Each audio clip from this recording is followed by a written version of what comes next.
In this clip, I'm going to discuss why, after lots of thinking and research, I decided to buy the Rodecaster Pro, and also my first impressions now I've started using it. And to cut to the chase, I think it's great. Hello world, my name is Carlos. I'm a producer, director and content creator working in London, and my channel, Feel Good Footage, is all about how to create better content. Whether that's workflow, techniques, or as in this case, equipment, I want to help you make better content. So if you think that sounds good, consider subscribing. I'm going to start offering podcast production as part of my service offer to clients. And so I was looking to invest in a piece of hardware that would be reliable for that sort of professional use. At the same time, if I was going to make an investment in new hardware, I absolutely wanted it to be something that would also be useful to me for a live stream type situation. So something that I could use to bring in additional broadcast mics and other sources, such as a remote guest, the audio from a remote guest, easily into a live stream. Specifically, what I wanted from a new audio mixer was a hardware solution with physical faders. I wasn't interested in anything that requires a software interface to operate, so I immediately discounted the popular and well-regarded Behringer XR18, where you control levels via an app on a tablet. A minimum of 4 XLR inputs. Even though the majority of podcast recordings will be, I think, a host plus guest, I definitely want to be able to cover one host plus up to 3 contributors if needed. As well as podcasts, I think this would cover the majority of live event situations where you have to capture something like a stage presentation with perhaps 4 contributors on a panel on stage simultaneously. Mix Minus built for multiple remote guests.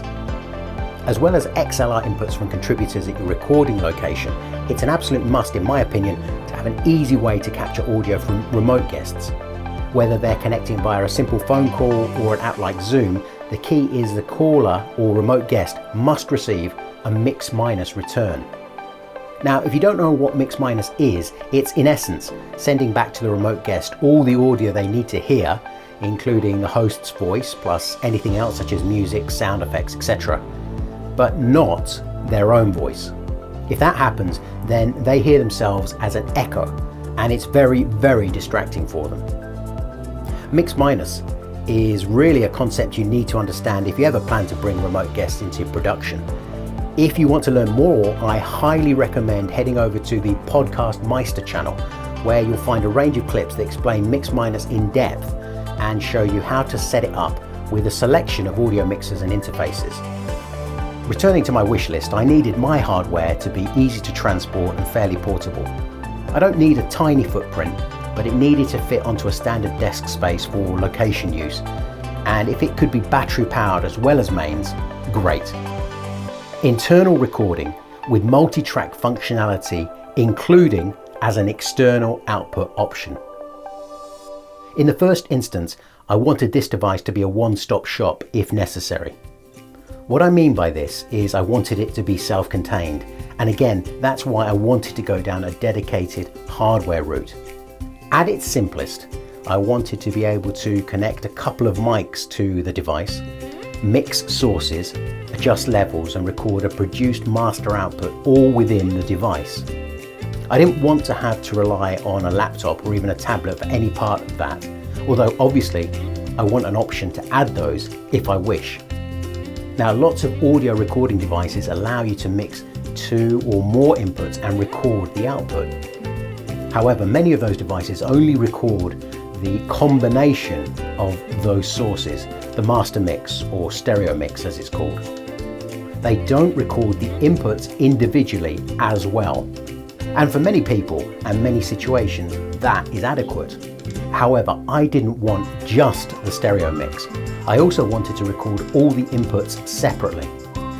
This is called multi-track recording, and this is the functionality you need if you want to go into comprehensive post-production and mixing.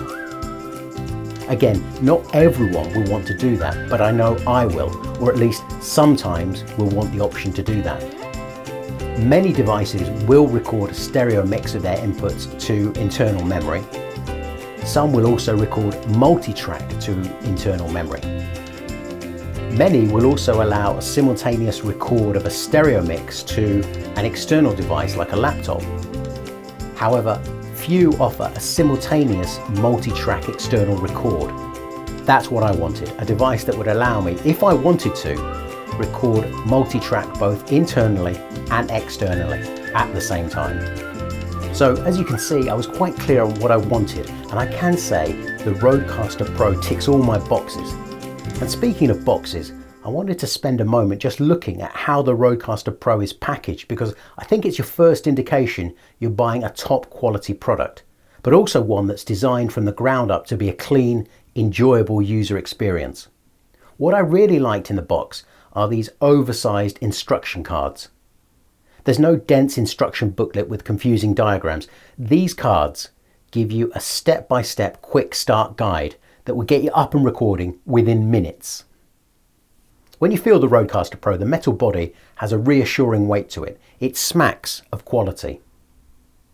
It also looks pretty cool, in my opinion. I don't think it's a case of form over function, rather it really is the best of both worlds. For me, it strikes just the right balance between being incredibly easy and intuitive to operate with a clean, logically laid out physical interface, but also with the option of plenty of customization and tweaking through the touchscreen operated menu. Again, the menu itself is just really pleasant to operate. Compared to the menus on the vast majority of video cameras I've used over the years, it's intuitive and quick and very well implemented. As soon as I unboxed the product for the first time, I was absolutely fired up to start recording. And so to finish, let's hear a sample of that first podcast recording.